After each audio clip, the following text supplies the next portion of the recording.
नमस्कार, मैं शालिनी और आप देख रहे हैं नेशन न्यूज। आपकी आवाज आई। बढ़ते हैं आज की बड़ी खबर की ओर। चीन 245% शुल्क पर भड़का ट्रंप के टैरिफ नंबर गेम का निकाला तो ड्रैगन की शर्त के सामने क्या करेगा अमेरिका। बीजिंग। अमेरिका राष्ट्रपति डोनाल्ड ट्रंप ने चीन पर 125% से बढ़ाकर 245 टैरिफ लगा दिया है। अमेरिका और चीन के बीच ये ट्रेड वॉर लगातार बढ़ता ही जा रहा है और इस बीच चीन ने भी ट्रंप के इस फैसले पर कड़ी प्रतिक्रिया जाहिर की है। चीन के विदेश मंत्रालय ने गुरुवार को कहा कि यदि अमेरिका टैरिफ नंबर गेम खेलना जारी रखता है तो चीन इसे नजरअंदाज करेगा और इस पर कोई ध्यान नहीं देगा।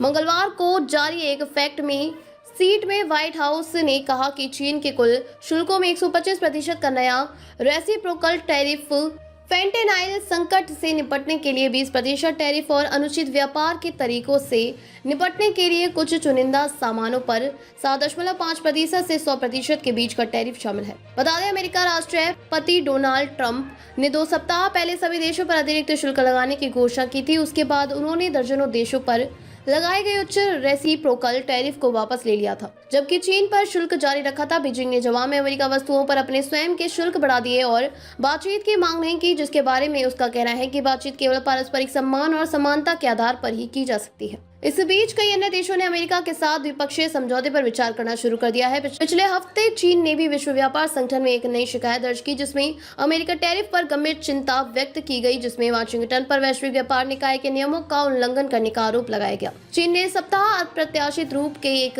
नए व्यापार वार्ताकार की नियुक्ति की है, जो बढ़ते टैरिफ युद्ध को हल करने के लिए किसी भी वार्ता में महत्वपूर्ण भूमिका निभाएगा। उसने जार वोंग शोविन की जगह ली चेंग कांग को नियुक्त किया है, जो विश्व व्यापार संगठन में इसके दूत हैं। वाशिंगटन ने कहा कि ट्रंप चीन के साथ व्यापार समझौता करने के लिए तैयार है, लेकिन बीजिंग का पहला कदम उठाना चाहिए। उन्होंने जोर देकर कहा कि चीन को हमारे पैसों की जरूरत है। अब तक के लिए बस इतना ही। फिर होगी आपसे मुलाकात। तब तक के लिए नमस्कार और देखते रहिए नेशन न्यूज, आपकी आवाज।